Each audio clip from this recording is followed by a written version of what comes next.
Welcome to the Nameless. The seat was still warm, but no one was there. I remember that detail more clearly than anything else. My hand brushed against the cracked vinyl as I leaned over from the driver's seat, expecting to feel cold emptiness. Instead, the cushion gave slightly under my fingers, holding on to heat that shouldn't have still been there.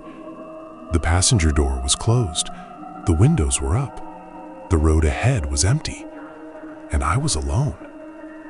I pulled over without really thinking about it. The engine idled, headlights cutting through the dark trees on either side of the road. I sat there longer than I probably should have, staring at the empty seat, waiting for some explanation to appear on its own. None did.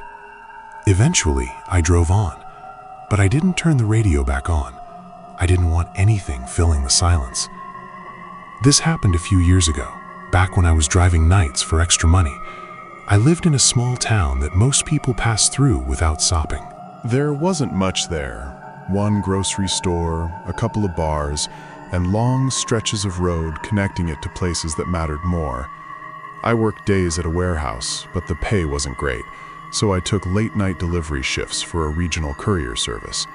It meant a lot of solo driving after midnight, hauling small packages between distribution points. I didn't mind it. Night driving had a rhythm to it. Less traffic, fewer distractions. I'd load up, grab a coffee, and settle into the quiet.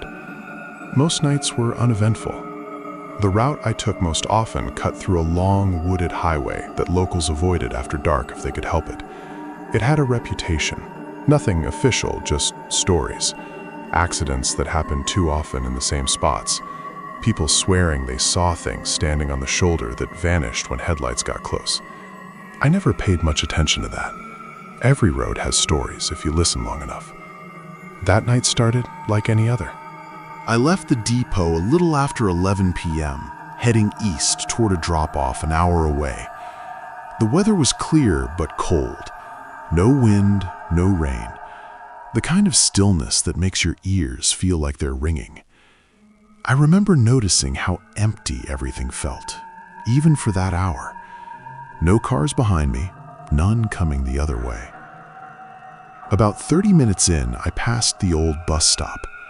It wasn't much to look at, just a rusted metal bench and a leaning sign half swallowed by weeds. The bus line that used to run out there had shut down years ago. I'd driven past it hundreds of times without giving it a second thought. That's why it stood out so much when I saw someone sitting there. She was facing the road, hands folded in her lap. The headlights caught her suddenly, and I slowed without meaning to. She didn't wave or step forward. She just looked up as I passed, and for some reason, that made me feel worse than if she had tried to flag me down. I drove another 100 yards before I realized I'd already checked my rearview mirror. I told myself to keep going. Picking up strangers wasn't part of the job, and it wasn't smart. Still, I found myself slowing again. The road ahead stretched out empty and black. Behind me, the bus stop was just visible in the mirror, swallowed by darkness except for the faint outline of the bench. I thought about how cold it was, how late it was, how out of place she'd looked sitting there alone. I turned around. When I pulled up beside the bus stop, she was standing. She was closer than I expected, just a few feet from the road. I rolled down the passenger window a crack. She leaned slightly to hear me, but didn't step closer. "Do you need a ride?" I asked. Her voice was quiet when she answered, calm. "If you're heading east." I nodded. She opened the door and got in without hesitation. She didn't smell like anything. No perfume, no cold air, nothing. I noticed that because it struck me as odd right away. Most people bring something in with them when they get into a car. She just didn't. She told me her name, but it didn't stick. I remember thinking it was simple, normal. She spoke without looking at me, eyes fixed on the road ahead. Her clothes were plain, dark jacket, jeans, shoes that looked worn but clean. Nothing about her stood out enough to explain why my chest felt tight. We drove in silence for a few minutes. I told myself that was normal. Some people don't like small talk. Still, I kept glancing at her from the corner of my eye. She sat very still, too still, maybe. Her hands stayed folded, never shifting. Eventually, I asked where she was headed. "The next stop," she said. I glanced at her. "The next town?" She shook her head slightly. "Just the stop." I assumed she meant the next bus stop along the route. There was one about 10 minutes ahead, near an old service road. I didn't question it. I just nodded and kept driving. The road felt different after that. I can't explain how without it sounding stupid. The headlights seemed dimmer, like they weren't reaching as far. The darkness beyond them felt heavier, closer. I checked the dashboard clock and frowned. It felt like we'd been driving longer than we had. I tried the radio. It came on in a burst of static, then cut out. I adjusted the dial. More static. I turned it off again. She hadn't moved. At one point, I noticed the temperature gauge dip slightly. Not enough to be a problem, just enough to catch my attention. The air in the car felt colder, and I turned down the heat, thinking maybe it was just me. She spoke again without warning. "You don't usually stop." It took me a second to realize she was talking to me. "What?" "For people like me," she said. I laughed awkwardly. "I don't usually drive this road with company." She didn't respond to that. We passed a mile marker I recognized, one that always meant I was halfway to the next town. Relief washed over me when I saw it. Things felt grounded again, familiar.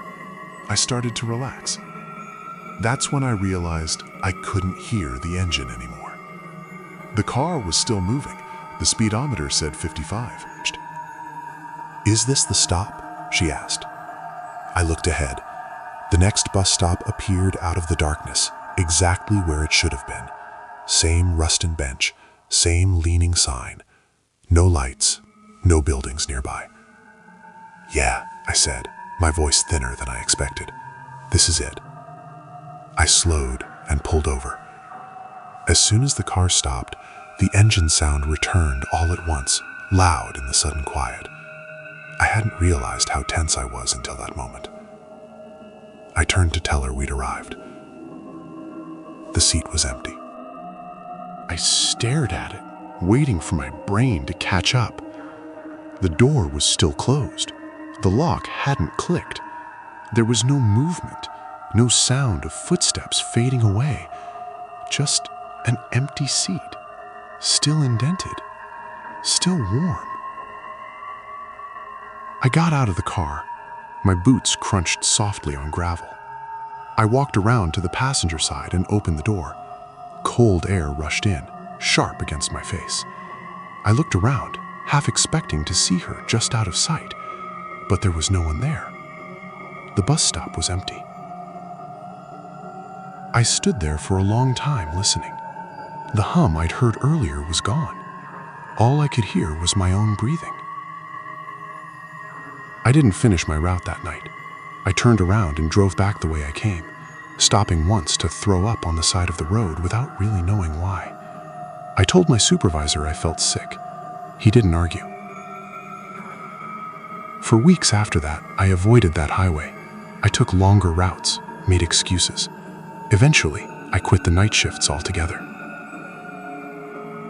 I tried to forget about it, and for the most part, I did.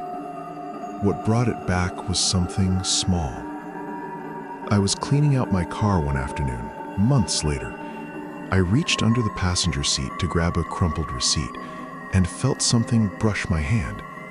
A folded piece of paper. It was a bus ticket. Old. Yellowed. The date printed on it was more than 10 years before that night. The route listed included the stop on that highway, the one that had shut down before I ever moved to town. I threw it away. I told myself it had been there long before, that I'd never noticed it, that it meant nothing. Sometimes when I drive at night now, I feel the urge to check the passenger seat, just to make sure it's empty. And sometimes, even when it is, I swear the air feels warmer than it should.